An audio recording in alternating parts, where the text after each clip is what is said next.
Hey, I'm Randy, and you're watching The Cheap Audio Man. Here at The Cheap Audio Man, we talk about high-value hi-fi, home theater, and headphone equipment. And today, very exciting, Klipsch RP600M Mark II, the successor to one of the most popular speakers of all time. That probably can be argued. So sit down, grab a cup of coffee, and let's talk about the Klipsch RP600M Mark II. By the way, today's video is sponsored by Squarespace.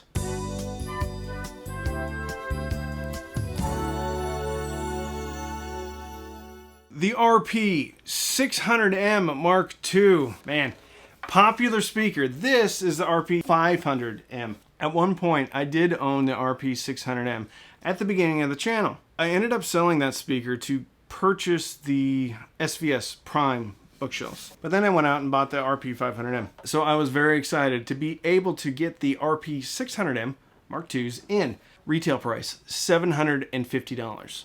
Let's talk about some more specifications. That'll be exciting for everybody.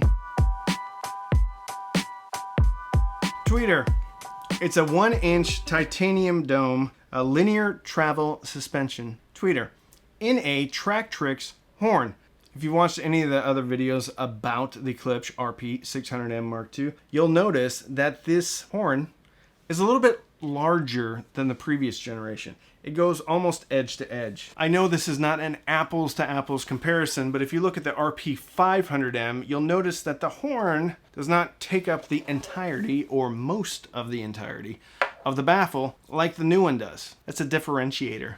Makes this one different than the first generation. By the way, the first generation is selling for $499 on Crutchfield right now. This one's going for $750. We'll talk a little bit more about the pricing structure later. 6.5-inch Sera metallic woofer. Very similar woofer design to the previous generation. It's a handsome speaker.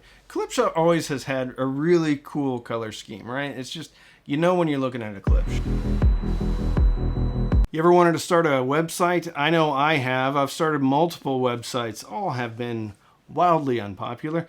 But one of the easiest ways to start a website is using squarespace.com. You can go to their website, sign in. You have dozens, if not hundreds, of templates to choose from. After you choose a template, it's just a matter of dragging and dropping.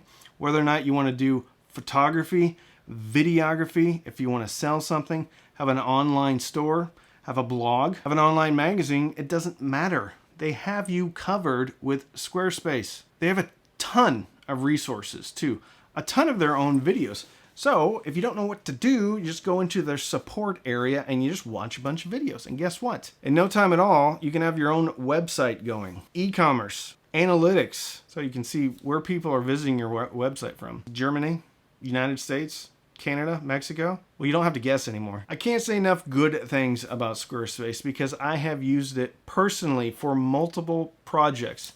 Once again, that were wildly unpopular. But what wasn't unpopular is how easy it was to make the website. Drag and drop, it's awesome. Got a hobby, got a business, start a website. Don't put something up on Facebook or Instagram. Start a website, own your domain. It's easy. And it's the smart thing to do. Go to squarespace.com and use the code CHEAPAudioMan. You get 10% off your first purchase. Also, you can do a trial. You don't even have to put your credit card information in. You can kind of build out your website. If you like it, then you buy it. I don't know of anybody else. I mean, places offer free trials, but usually you have to put your credit card in. Not on Squarespace. Squarespace.com/CheapAudioMan, the easiest way to start a website.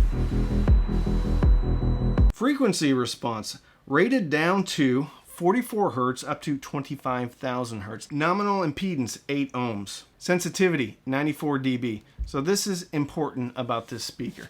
This speaker is easy to drive, which means you can put this on a variety of electronics and it's going to handle these just fine, including even low-powered tube amps. But just because you can put this on any electronics doesn't mean you should put it on any electronics, because there is some synergy things that we are going to talk about a little bit later in the video. This speaker is going to sound much better on certain types of electronics. It does come with a magnetic grill, which goes on just like that. A little bit of a cutout for the woofer right here, which is pretty cool. On the back, very cool binding post.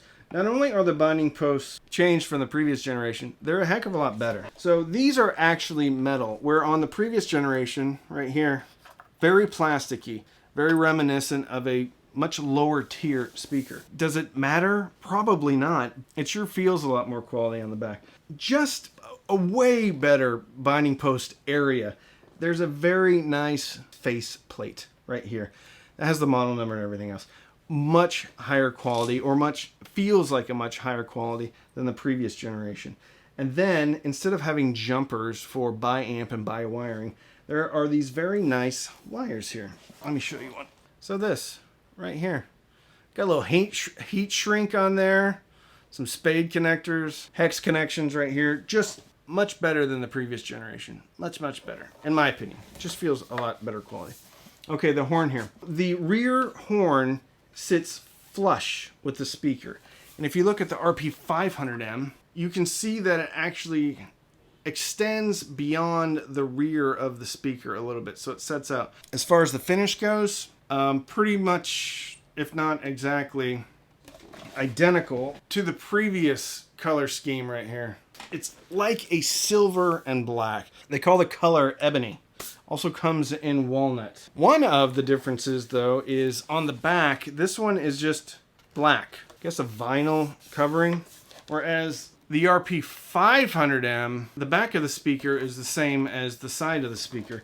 So a little bit different on the back, which doesn't bother me because you're not really going to see it all that much. You get better binding posts, you get better wires, but you don't get the same vinyl wrap or covering or finish on the side of the speakers as you do on the back of the speakers. Final thing about how this speaker looks, and I love this about it, it's a cork mat. A lot of times with speakers you get little bumpers, and those are cool, but I've never thought about doing a cork mat on the bottom of a speaker. I think this is a brilliant decision. I think overall the looks of the second generation RP600M Mark II are better than the first generation. It's subtle, but those subtleties to me make a big difference. The binding posts feel super premium. The cork mat, super premium. Pretty much unchanged except for the wider horn here. Feels like a more expensive speaker, and it should, because it's $750 now. Pricing with Klipsch is not always what it appears to be. Oftentimes, or all the time, Klipsch has a retail price. Products are not always sold at the retail price. I don't even remember what the retail price was for the RP600M, the first generation. I believe I bought them for around $425, but I actually saw them go all the way below $400, I think $380 at certain times, Black Friday, holiday sales, things like that. Currently, this is at $750. I think we have to take that price with a grain of salt because Klipsch, with the way they do their pricing, often go on sale. Usually there's about 2 or 3 different prices, kind of a low, medium, and then retail. I don't know if they're going to continue that strategy with the new line or if it's just going to be $750. $750, it's a bit much. It's in line, though, with the Polk R100. I think that comes in around $700 or maybe even at the same price, $750. But the R100 also goes on sale. So retail $750, I think street price probably is going to be lower. But if you buy through places like Crutchfield, I think they will do retroactive price matching. So the Klipsch RP600M Mark II have been in my living room for about the last month doing movie duty. Anything in the living room has been pumping through the Klipsch RP600M Mark II for about 4 weeks. They are connected to a Marantz NR1711 being fed by an Apple TV 4K for the movies and stuff. When I do music, I also play through the Apple TV, the app. So I'm not airplaying to the Apple TV, listening to music through the app installed on the Apple TV. So Tidal, Amazon Music. I also hooked these up to the Savage, the A5 being fed by the A20D Class D amplifier with a DAC that I just did a review on. Great DAC, I love it. Also had these hooked up to a Denafreps Aries 2, which was feeding a Macintosh C15 vintage preamp, then feeding a, I think it's a 7270 Macintosh vintage power amp. How'd it do? Well, let's talk about soundstage and imaging. You know, I never thought that the original RP600M Mark I did a bad job at all on soundstage and imaging. I don't have it here to compare it to anymore. The RP500M, this one seems like it's throwing a much wider soundstage and a much higher soundstage from a vertical perspective. When I was listening to them in the near field, I definitely heard voices above the speaker. When I was watching movies in the living room, I was turning my head occasionally for things coming out, to the side of me. Not to the extent of the ELAC Unify 2.0s. Doing a decent job though. With a little bit of toe in, I was able to get a very good center image. Overall though, I think this is a good speaker when it comes to soundstage and imaging. Maybe slightly better than the original version. But again, I don't have the original 600Ms here to compare.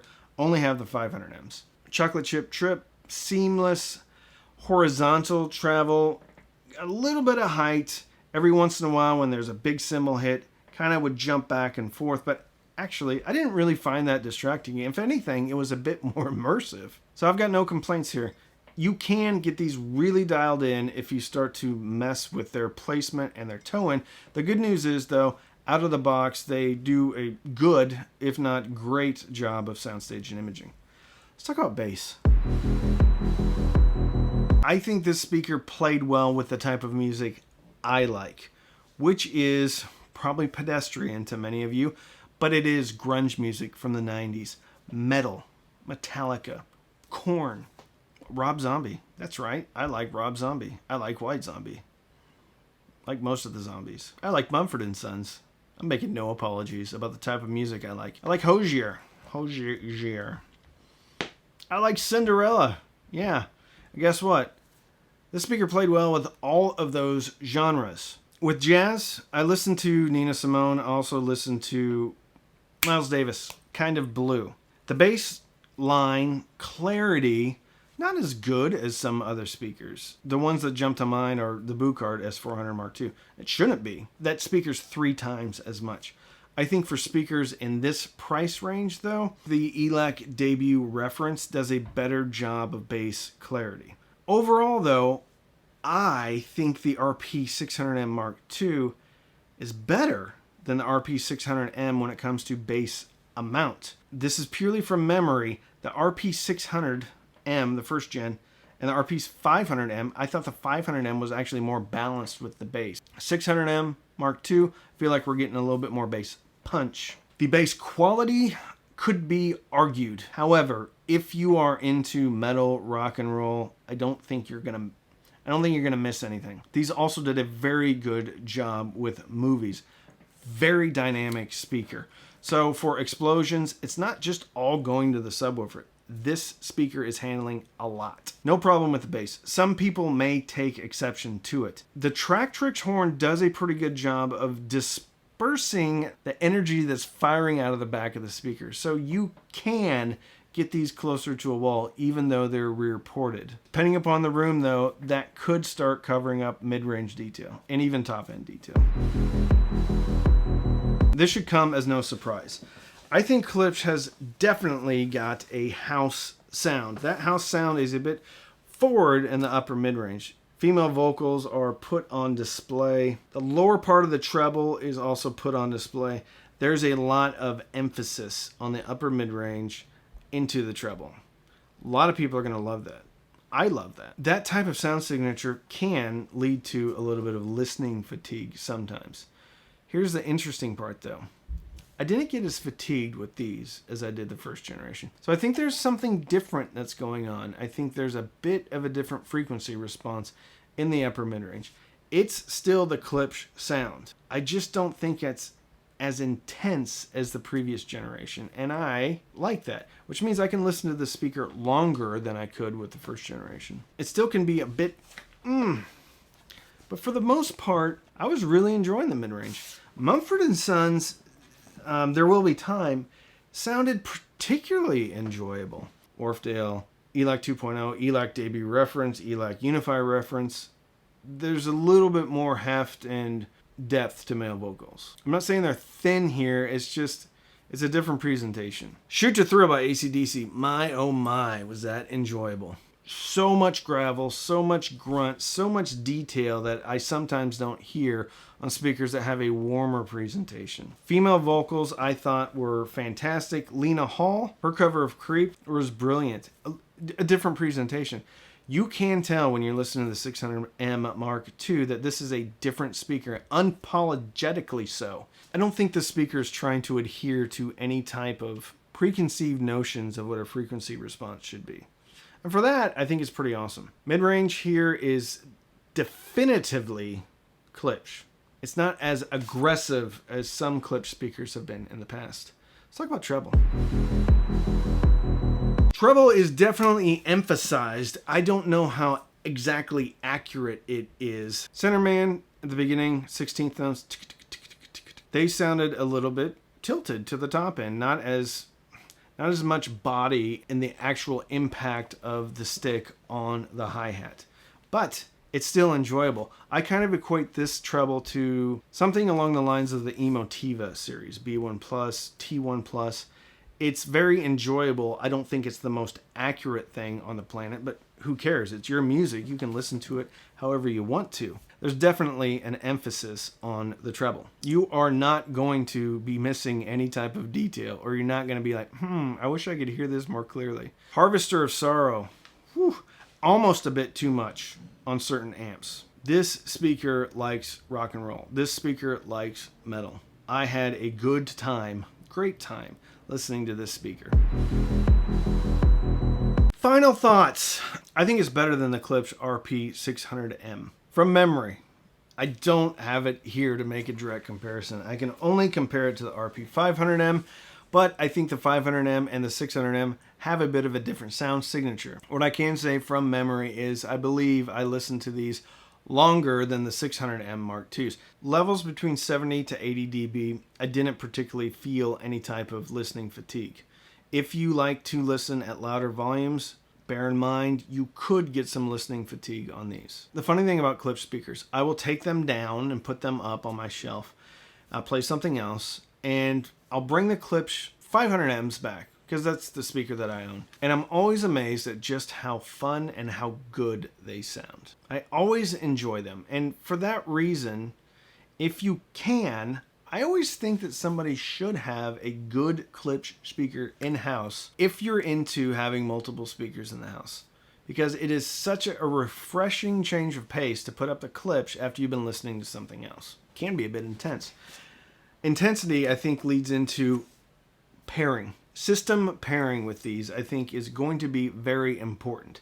Because with the unique sound signature of a Klipsch speaker, you can exacerbate that and get more of it, or you can tame that down a bit. How you're going to tame that down is with more relaxed, warmer amps. Marantz, great pairing with this speaker from a musical perspective. What didn't pair well was some of the Chinese Class D, especially the Sauvage A5 and the A20D. Too much. And there's no controls on that system, so I couldn't turn anything down. The best combination was actually the Macintosh stuff. Macintosh stuff is very warm, real thick, juicy on the bottom end. Obviously, not everyone's going to have access to vintage Macintosh gear. I think amps that are going to pair very well with this are going to be the Cambridge AXA 25 or 35. Even though they're lower power, you have higher efficiency here. So it's going to sound great. Marantz receivers, NR1711, great job. The Pioneer, the VLX VX305, when I ran Dirac on these, did a great job. It put a bit of an EQ on them, but it was fantastic. So do I recommend them? If you know you like Klipsch, sure. I think $750 though is a bit much. I would wait on these, and I hope that they come down to around the $600 mark or even less. $550. Yeah, $550, grab these. If you know what you're getting yourself into, though. Because this is not everybody's cup of tea. There's a reason why Klipsch sells so many speakers. Because they're popular. People like Klipsch speakers. I like Klipsch speakers. I think this is a bit of an improvement over the previous generation. And I think people should take a hard look at these but I wish they were $550. So if you want to support the channel, you can sign up for Patreon, patreon.com/cheapaudioman. Every Sunday night we have Patreon-only Zooms. We also have a Patreon-only Discord group. We also have a Patreon-only Facebook group. We also do patron giveaways. You can also use the affiliate links in the description. I'll link these to Crutchfield and to Klipsch. If you click and you buy, I do get a commission. Doesn't cost you anymore though, so it's a great way to support the channel. You can also sign up for Amazon Music or Tidal Music. Links in the description. Click sign up, even if it's for a trial, even if you quit, I still get a couple of bucks. You can also use the thanks button. Down at the bottom of this video, there's a heart with a money sign in it. You can buy me a cup of coffee or two, but don't feel compelled to give. So don't binge watch anything on Netflix or Hulu. Binge listen, maybe through your new Klipsch RP600M. Fill your soul with happiness. And with that, I'm Randy. I'm the Cheap Audio Man.